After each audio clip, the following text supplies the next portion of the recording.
자, 그럼 마음이 하는 일, 마음의 그 기능에 대해서 좀 성경이 말하는 바를 좀 보겠습니다. 마음이 하는 일은 무엇인가? 자, 오직 이면적 유대인이 유대인이며 할례는 어디다 해야 됩니까?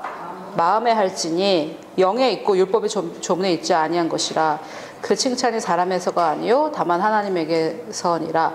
그래서 할례에 대해서, 할례가 우리한테는 이렇게 크게 와닿지 않는데요, 그 유대인들에게는 할례가 굉장히 중요하고 이것이 하나님의 백성이라는 표시였어요.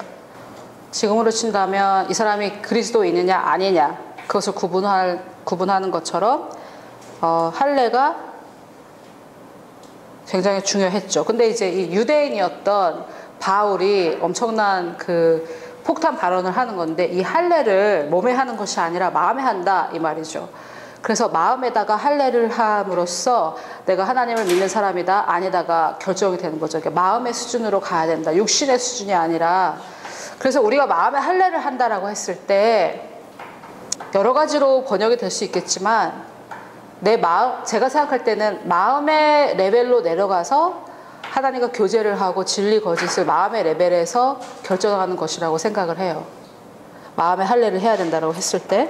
또 로마서 16장을 보면 하나님께 감사하리로다 너희가 본래 죄의 종이더니 너희에게 전하여 준 바 교훈의 본을 어디로 순종했습니까? 마음으로 순종을 했죠.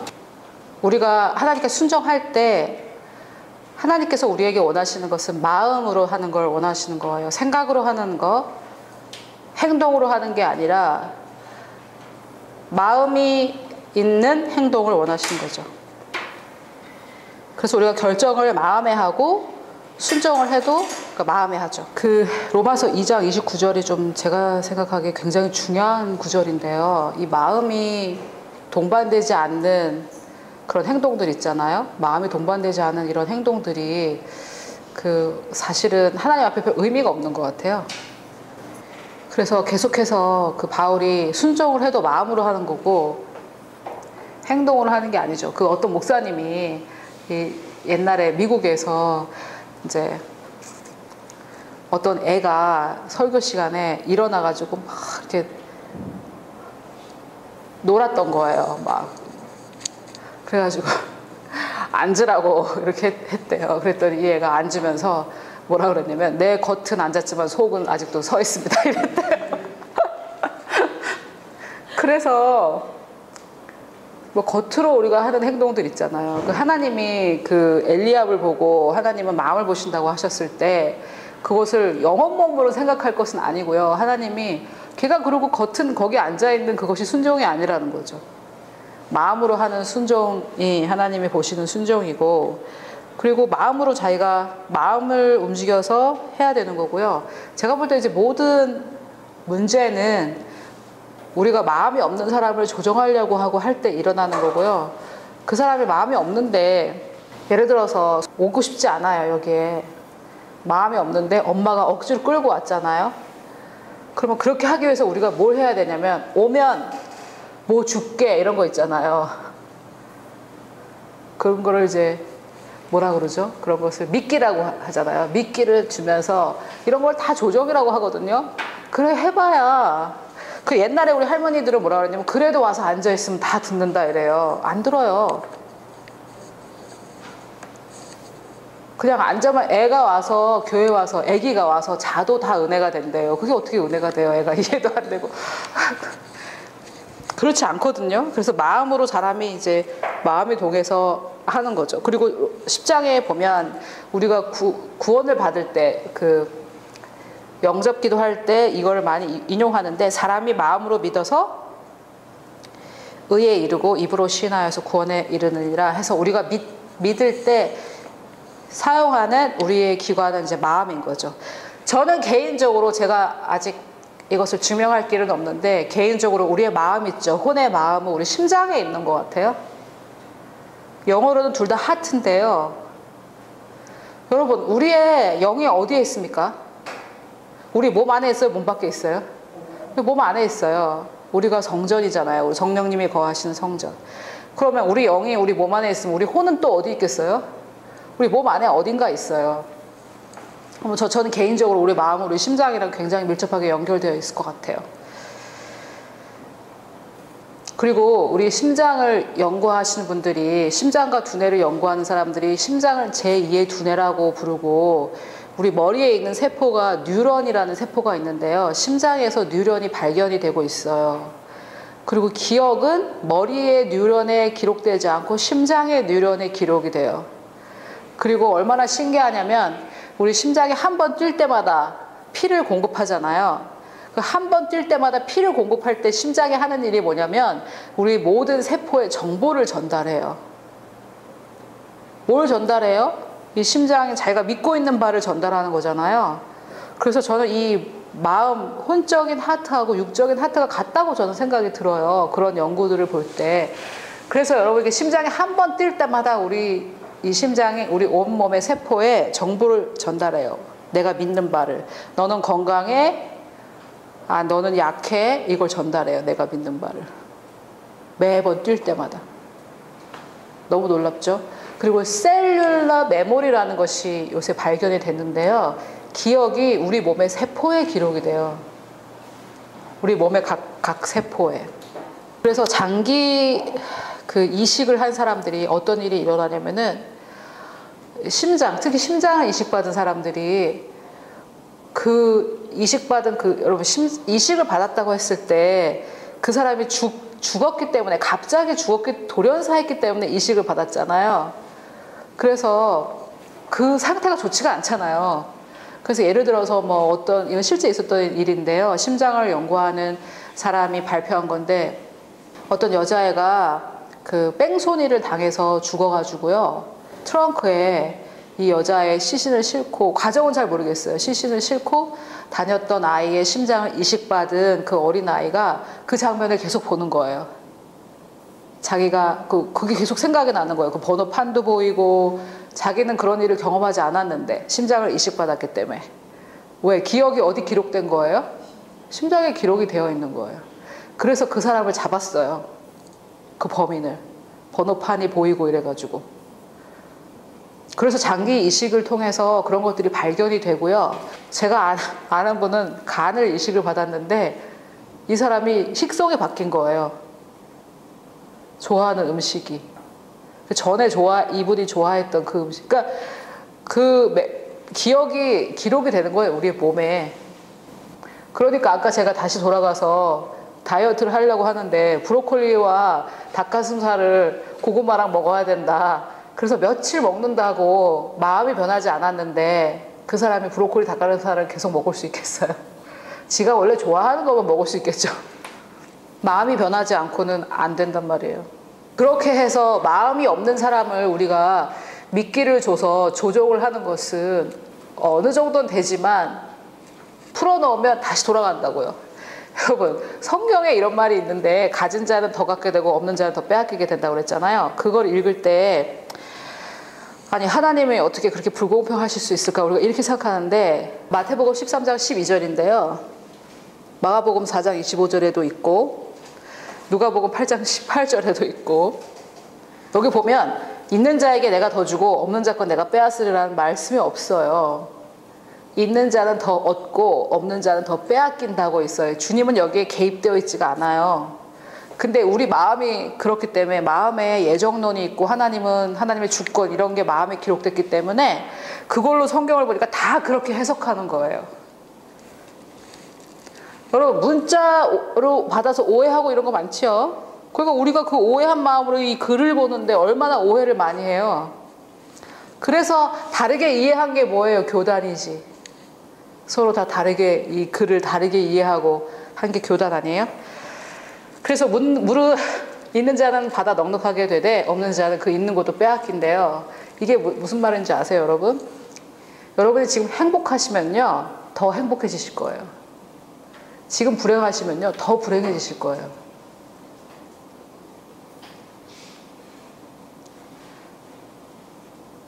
그리고 아인슈타인이 말한 그 정신병 초기 증세가 뭐냐면요, 똑같은 행동을 하면서 내일이 달라지길 바라는 거. 아무것도 다르게 하는 게 없는데 내일은 오늘과 다르길 바라는 거 있잖아요. 절대 그렇지 않아요, 여러분. 지금 불행하면 더 불행해져요. 지금 가난하면 더 가난해져요. 그러니까 지금 있는 상황이 더 강조될 거예요. 그러니까 어떻게 해야 돼? 빨리 고쳐야죠. 마음에 안 들면 마음을 바꿔서 빨리 고쳐야죠.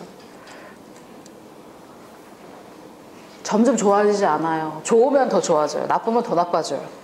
그게 성경이 말하고 있는 바예요. 근데 저는 지금 이 말이 이해가 돼요. 전에는 아니 있는 사람 것을 빼앗아서 없는 사람한테 줘야지 그렇게 생각했거든요. 그렇지 않아요. 삶을 살아봐도 왜곡된 내면을 가진 사람은 계속 왜곡돼요. 그러니까 왜 할머니들이 왜 용심이 많아요? 언니들보다? 어린 언니들보다?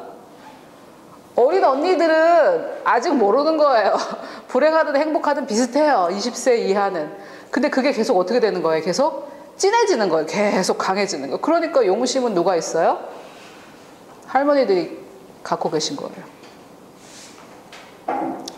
인자한 할머니는 왜 인자해요? 그걸 계속 좋은 사람은 더 좋아지는 거예요. 왜 근데 주변에 인자한 할머니보다 용심 있는 할머니 주변에 더 많은 줄 아세요? 본인들의 신념이 용심을 끌어당긴 거예요. 듣기 싫으시죠? 아무도 안매는 안 하시네. 또 누가복음 8장 18절에는 뭐라 그러냐면 그러므로 너희가 어떻게 들을까 스스로 삼가라. 너무 중요하죠. 어떻게 똑같은 말을 뭘 듣느냐를 삼가라는 게 아니에요. 똑같은 말을 해도요. 여러분 똑같이 설교를 해도 은혜 받는 사람이 있고요. 삐지는 사람이 있어요. 왜 그러냐고요. 자기 마음 상태가 필터가 돼가지고 저 다 나들으라고 하는 소리야. 이렇게 해석을 하는 거예요. 뭘 해도 다 그렇게 해석을 하는 거예요. 그래서 누가복음에는 너희가 어떻게 들을까 스스로 삼가라. 누구든지 있는 자는 받겠고 없는 자는 그 있는 줄로 아는 것까지도 빼앗긴대요. 태도가 굉장히 중요하죠. 태도가. 왜 컵에 반이 차여 있는데 어떤 사람은 반밖에 없네? 왜 항상 그렇게 얘기하고 어떤 사람은 반이나 있네? 왜 항상 그렇게 얘기하냐고요. 똑같은 상황인데 왜 다르게 해석을 하냐고요. 똑같은 상황인데 똑같은 사람을 보고 어떤 사람은 그 사람 안에 있는 소망을 얘기하고 어떤 사람은 왜 문제를 얘기해 안 돼 왜 그러냐고요. 그 사람 마음에 새겨진 신념이에요. 그게 안 고쳐지면 여러분이 이 교단에 있든 저 교단에 있든 아무 상관이 없어요. 이게 고쳐지셔야 돼요. 근데 제가 먼저 결론부터 말하면 주님은 우리의 마음을 상한 마음을 고치러 오셨고 그걸 다 이루셨다 하니까 이미 그게 해결된 거예요. 우리가 받는 방법을 배워야 되는 거예요. 내가 그걸 버리고 거짓을 버리고 진리를 받아들이기만 하면 되는 거예요. 마음의 치유를 받기 위해서 우리가 노력할 필요는 없어요. 이걸 버리고 받기만 하면 되는데 그걸 이제 알아야죠. 일단 여러분 영혼법 몰랐을 때는 우리가 어떻게 그걸 적용해요? 건강을 몰랐을 때 어떻게 치유를 우리가 그거 몰랐잖아요. 자, 그러면 마음의 위치. 자, 마음의 위치에 대해서 제가 이번에 이 강의를 준비하다가 너무 놀라운 걸 발견했어요. 저는 말씀을 전하는 게 너무 좋아요. 제가 좋아서 하는 거고 그래서 아마 계속 할 거예요. 저한테 성경 읽어라 이럴 필요가 없어요. 내 마음이 원하는 거기 때문에. 그리고 제가 얼마나 영어 공부를 열심히 하는 줄 아세요?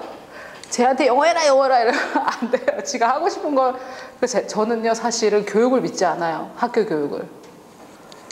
여러분 인간의 6,000년 역사에 학교라는 게 얼마나 1,000년이 됐다고 칩시다. 그래도 6분의 1밖에 없었어요.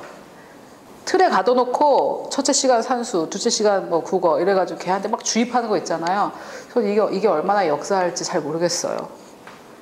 그래가지고 좋은 대학 나온 애들이 과연 뛰어난 애들일까? 그렇지 않거든요. 아무튼 그것도 너무 또 저는 학교를 믿지 않아요, 여러분. 제가 대학에서 제가 강의를 10년 했는데 초, 중, 고, 대 중에서 제일 가지 말아야 될 곳이 대학이에요. 아무튼 지금 그 얘기를 하려고 다 깜짝 놀라셨겠네. 자, 제가 영혼몸 그림을 많이 그렸는데요. 여기 영이 있고요. 혼이 있고 이게 몸이고 이 몸은 사실은 현실 세계랑 밀접하게 관계가 있고요. 제가 마음을 그릴 때 이렇게 그렸었잖아요.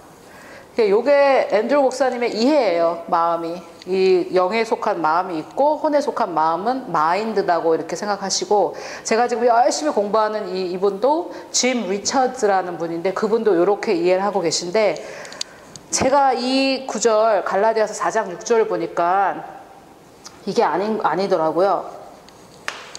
몸이 있고 혼이 있고요.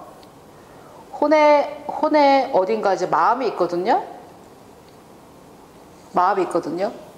근데 하나님께서 성령님을 어디 안에 주셨어요? 우리의 마음 안에다가 주셔서 이게 영이에요. 읽어볼까요? 갈라디아서 4장 6절. 너희가 아들이므로 하나님이 그 아들의 영을 어디에 주십니까? 우리의 마음 가운데 보내사 아바 아버지라 부르게 하셨느니라.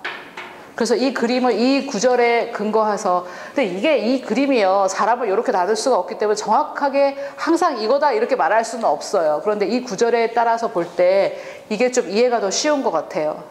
우리 영이 어디 안에 있어요? 우리 마음 안에 있어요. 그리고 마음의 해석은 아까 제가 했듯이 혼이라고 할 수도 있다고 말씀을 드렸죠. 그래서 마음 안에 영이 들어있기 때문에 영에서 혼으로 또는 영에서 몸으로 나오려면 항상 어디를 지나 나와야 돼요?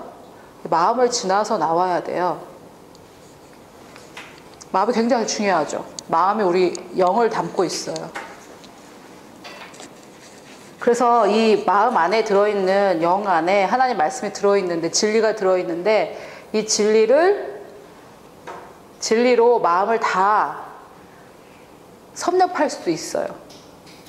그러면 굉장히 아주 건강한 마음이 되겠죠. 하나님 말씀만 담았다면.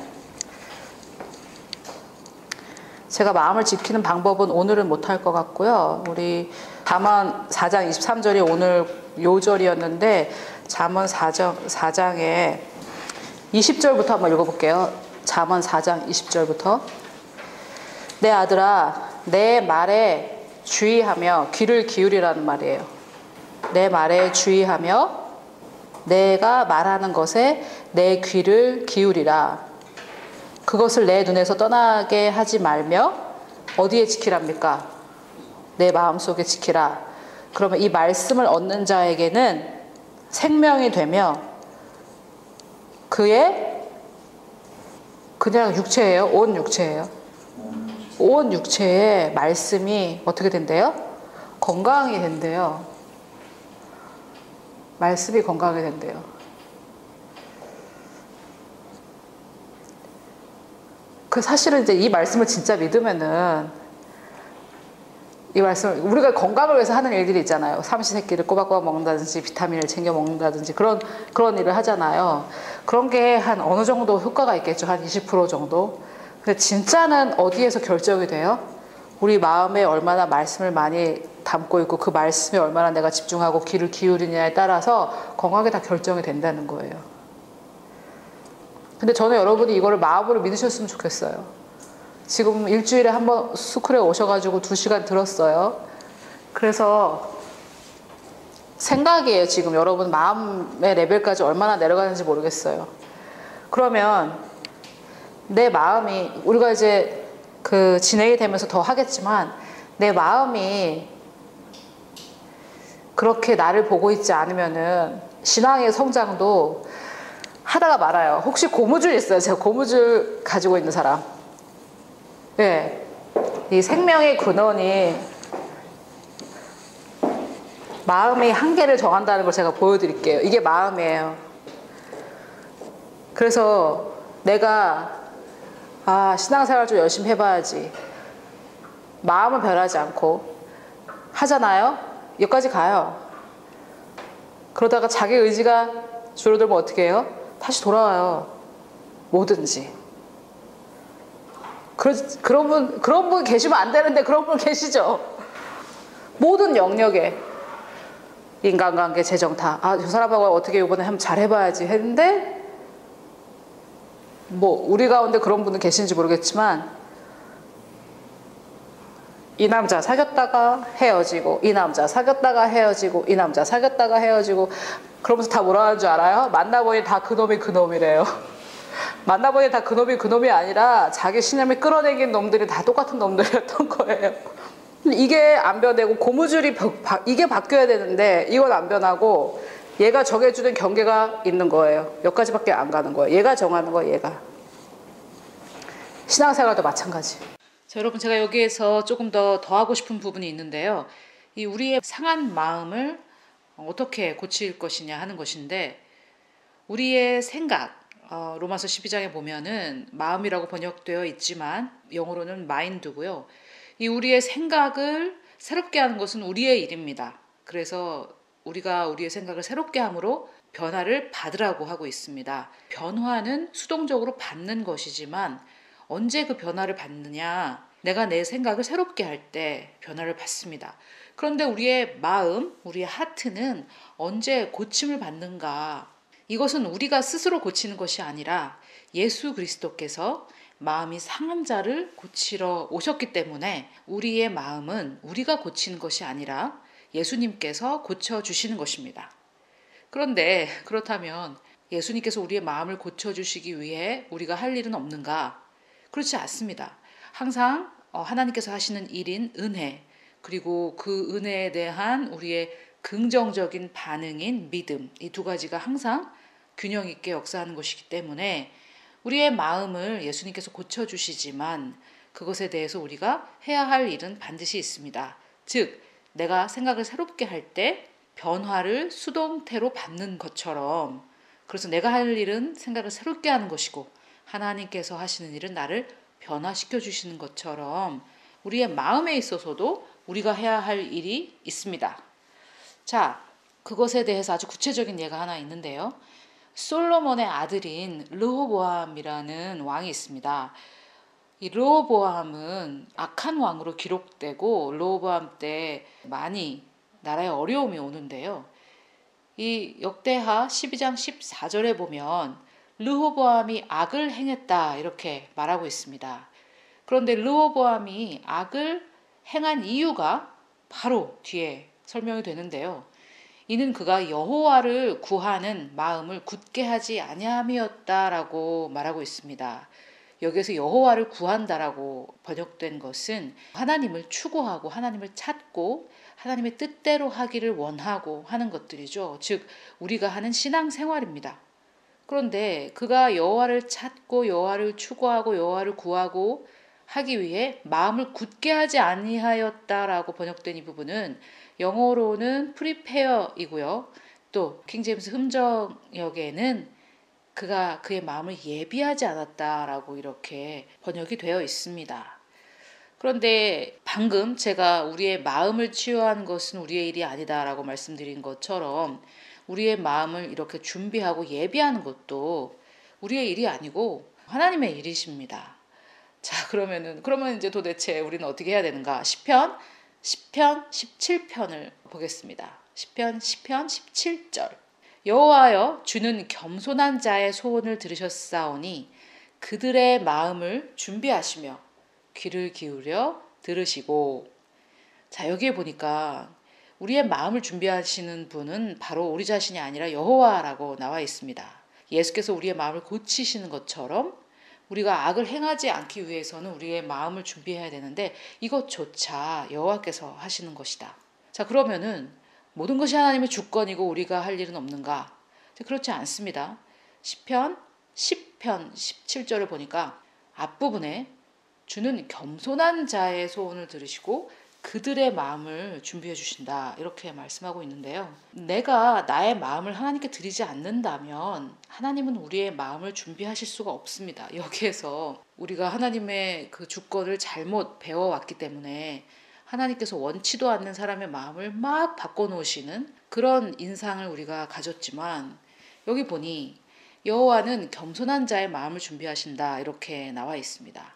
교만한 자의 마음은 준비하실 수가 없습니다. 자, 그래서 우리가 이 상한 마음, 상한 감정이 아니라 여기서 상했다는 것은 브로큰이죠. 고장나고 깨진 이 마음을, 즉 준비되어 있지 않는 우리의 마음, 악을 행할 수밖에 없는 우리의 이 마음을 어떻게 할 것인가? 앞으로 이제 시리즈가 계속 되겠지만 여러분들께서 정말 그러면 내 마음을 어떻게 고칩니까? 라고 궁금해 하실까봐 제가 중간에 이렇게 잘라서 여러분들께 바로 답을 알려드리는데요. 우리가 마음을 겸손하게 해야 하나님께서 우리의 마음을 준비하실 수가 있습니다. 그러면 제가 계속해서 말씀드렸지만 다른 방향으로 말씀드려 왔지만 겸손하다는 것은 무엇인가? 이게 상당히 우리가 생각한 것과 이 겸손이 성경에서 말하는 겸손은 되게 많이 다릅니다. 제가 오늘 한 가지만 좀 말씀드리자면 제가 항상 드리는 말씀인데 내 뜻을 내려놓고 나의 생각, 나의 계획을 내려놓고 주님의 뜻을 받아들이겠다. 이것이 겸손이죠. 이것이 우리 그리스도인들에게 뿐만 아니라 사실은 정치, 경제, 사회, 문화 모든 면에서 이 기준을 따르겠다라는 이 마음인데 참 이것이 무너질 때 우리가 지금 많은 나라의 문제를 겪지 않습니까? 겸손하게 한다라는 것이 무엇이냐면 내 모든 뜻을 내려놓고 나는 하나님의 말씀을 나의 기준으로 삼겠다. 그것이 바로 겸손한 자이고 또 다른 겸손의 여러 가지 정의가 있겠지만은 오늘은 그거 하나만 말씀을 드리도록 하겠습니다. 그렇게 내가 겸손하게 할 때 그때만 비로소 여호와 하나님께서 우리의 마음을 준비하실 수 있다라는 것입니다. 하지만 안타깝게도 제가 사역을 하면서 많이 발견하는 것은 하나님 말씀에 그렇게는 돼 있지만 어떻게 말씀대로 다 살 수 있나 이런 반응이 참 많은데요. 그것이 바로 성경이 정의하는 교만입니다. 그러한 교만은 그 이후에 패망이 올 뿐이고요. 그 교만한 자의 마음은 하나님께서 준비하실 수가 없습니다. 그래서 우리의 상황, 우리의 경험 이런 것들과 상관없이 언제나 항상 하나님의 말씀이 옳으시다라고 고백하는 자들, 내 뜻과 하나님의 뜻이 부딪힐 때는 언제나 하나님이 옳으시고 내가 틀리다라고 고백하는 자들, 또 하나님의 말씀이 이렇다라고 하는데 내 삶의 경험은 저렇다라고 말할 때 내 삶의 경험이 그렇게 말할지라도 내 삶의 이 진실보다는 하나님의 말씀의 진리가 더 우위에 있다라고 고백하는 자, 그런 자들이 바로 겸손한 자들이고 이런 사람들의 마음을 하나님께서 준비하시고 비로소 고치실 수가 있는 것입니다. 나는 내 뜻대로 하겠다라는 그 마음은 하나님께서 고쳐주실 수가 없고 치유하실 수가 없습니다. 그래서 우리가 계속해서 이 상한 마음의 치유를 배울 텐데 여러분들께서 하나님의 말씀을 최우선으로 두겠다라는 결단이 없으시다면 앞으로 이 상한 마음의 치유를 배우셔 봐야 아무런 효과가 없습니다. 그래서 여러분 저와 함께 기도하시고 오늘 강의를 마치고 앞으로도 계속 이 강의를 들으시길 원하는데요. 어떠한 상황 속에서도 하나님의 선하심을 신뢰함으로 하나님의 말씀을 우선순위에 두겠다라는 것에 대해서 저와 함께 기도하시면서 결단하셨으면 좋겠습니다. 아버지 하나님, 그동안 저의 삶 가운데에서 아버지 하나님의 말씀을 존중하고 공경하는 자세가 없었던 것 고백하고 회개합니다.